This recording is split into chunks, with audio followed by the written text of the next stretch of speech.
there on the deck of that memorial, look over the side at the hull of that vessel resting there on the bottom of the harbor. All those names listed there on the honor wall, and know that those are the names of 1,177 crew members whose earthly remains are still aboard that vessel, still down there. It was a lot different than when I saw it explode that Largo Sunday morning, or saw it burning afterwards, or resting there in the bottom of the harbor each time I passed by on the Liberty boat, or on other ships as I went to other duty stations all during World War II. The following day, in the accompaniment of a naval historian, which had been arranged in advance, we were able to go to some of the restricted areas on Ford Island. On the way there, we stopped by the USS Utah Memorial, paid our respects, honor, and remembrance to those crew members still aboard that vessel. Then around to the harbor inlet end of Ford Island, where the old PBY Catalina Flying Boat Patrol squadrons were stationed. I got once again to stand on the very spot where that first bomb that fell at Pearl Harbor that morning landed. Standing there and thinking back, it was almost like it was all happening all over again. I could hear the roar of those airplanes, the bombs, I could see the ships exploding, burning fire. I could almost feel the recoil of that machine gun, smell the gunpowder. I didn't want to stay there. I got away from there, and I asked that historian, when we go inside of the building, he said, well, it's highly restricted, but let me tell you that there was a few people working in there, and he said, maybe they'll let us in. So he went over there and did. He told them, I've got a survivor here that was in this building that morning, so they let us in. I wanted to get back up to that office that I was in that morning if I could, but they've got the doors welded shut because it's not very stable. They're in the process of restoring it now. They're going to add it to the historical group there on the island. Anyway, somewhere there that morning, I went to my duty station. According to my record, I was a 17-year-old sailor trying to be the very, very best military man that I could possibly be. By the time that day was over, I felt more like about a 34-year-old combat vet. Something like that can take your youth away from you real, real quick. It can age you a little bit prematurely. Anyway, I got to have a drink of water.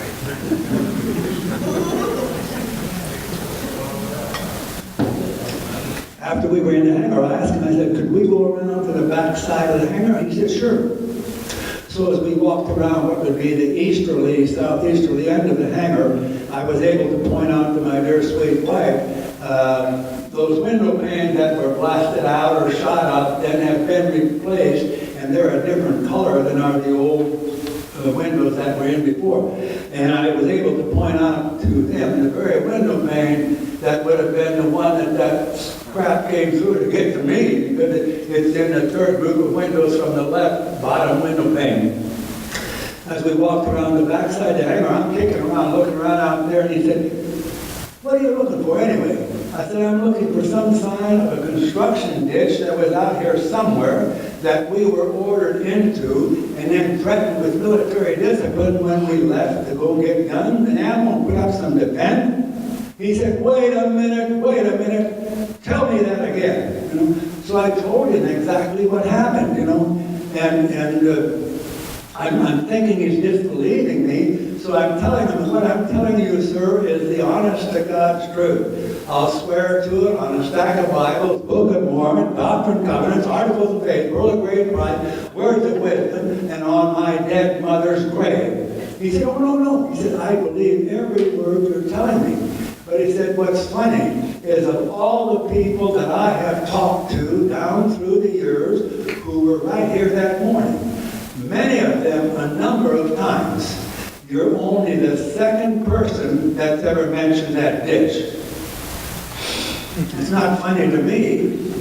If I had spent that morning in that ditch, as I was ordered to do, and threatened with military discipline for leaving, or like many other people did, I would not be standing proudly before you here tonight and sharing that experience with you. When we got home from that Fred, my dear sweet wife, by the way, 62 years in June. Wow. What a dear sweet woman.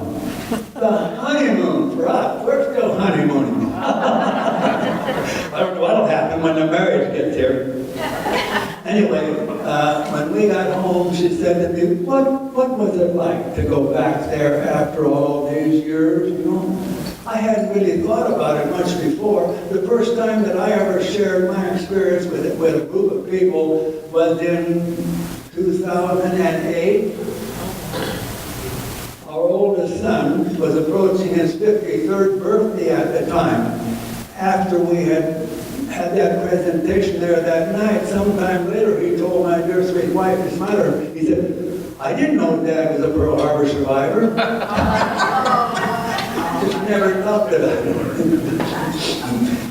Anyway, she said, you've got to write something down. You've got to record something so your family at least will know what happened to you when you were 17 years old. So I got to thinking about it, and boy, those memories kept rushing in, and I knew that if I didn't write them down, they'd get away from me, you know.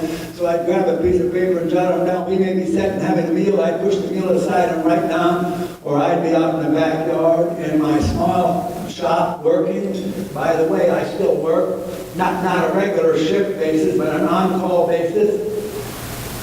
And I've got a goal. If I can continue to do this till this coming April 3rd now, which is just a short ways away, on that day, I will have been a working, wage-earning, service-providing, productive, contributing, and self-supporting member of my generation for 75 consecutive years.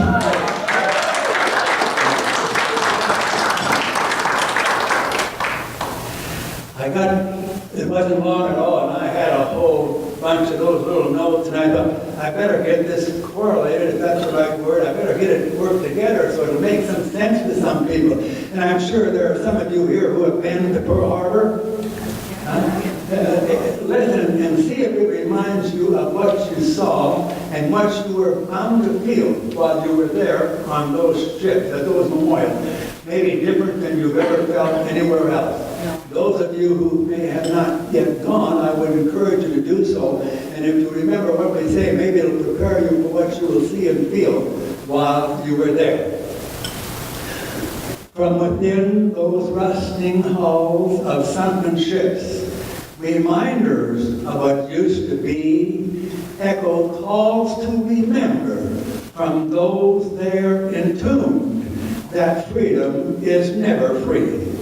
For those who answer duty's call, in the air, on land, or at sea, where liberties and freedoms come under threat, that's where they choose to be. They all gave some gave all, those liberties and freedoms to save, but those valued treasures can only remain if protected by the gallant and the brave. The bombs blast, the cannons roar, the sights and sounds of battle, the cries of the wounded, of the dying, amid burst of machine gun rattle, the fires, flames, the burning airplanes, the sight of sinking ships with death raining from the skies right before our eyes. How could we ever forget? Some men guns put up a fight, a victory hoped to gain. They stood their ground, then many with their ships went down, and down there they shall forever remain. Those shipmates and buddies, forever they're lost, never to breathe air again, must always be honored and forever remembered, for their sacrifices will have been in vain. Some saw it all, got involved, each in his own way, and for those who did and still survive, it's like only yesterday. We've grown old, tried to move on, things we've tried to forget, but try as we will, those memories linger still, and for some, it's not over yet. Our season past, the time draws nearer, the last survivors will have faded from sight. Then comes each following 7th of December. Will there always be those who will care enough not only to remember, but to remember and then go to the top of Mount Diablo on that night and light the light? I'm sure you know of the light I'm talking about. We were so fortunate in that everybody got involved and we got it restored a few years back. So it will go on burning for a long, long time to come. We turn that beacon on at sunset on the 7th. It burns until sunrise of the 8th. And I would encourage each of you to remember to find yourself a vantage point from which you can see the top of Mount Diablo, weather permitting. The last few years we've been doing it from the East Bay campus over there because it's far more room, and some of us, that old crooked road gets a little difficult. But anyway, if you will stand and watch that beacon rotate as it turns and sends its beam of remembrance out across all the valleys below, if you will put yourselves in the right frame of mind, and if you will listen very, very carefully, not only with your ears, but with a grateful heart and a respectful mind, all of those individuals who down through the years, not just at Pearl Harbor, but anywhere and everywhere, who have given their lives in the uniform of their country to provide and protect our liberties and our freedom. They will communicate with you, and they'll do so in unison, as if with one voice, and their message, their plea will be the same. Remember us. Remember us. We gave our lives while in service to you. I have one last request, if I may. I think I can speak for most all, surely all of my fellow survivors, World War II vets, most likely any and all of you who have served, with this one simple request. When our journey here has ended and you've laid us down to rest, know that we valued your love and your friendships. They've been the very best. Don't let sorrow cloud your pathways. Cheerfully greet each coming dawn, joyful for all that we have shared. Life must go on. Don't send us loads of flowers or stand by our grave and cry. Come see us while we're living. Don't wait until we die. And someday in the great hereafter, who knows just where or when, we'll be missing you much. And we'll be waiting until we meet again. Your life must go on. Thank you. Thank you.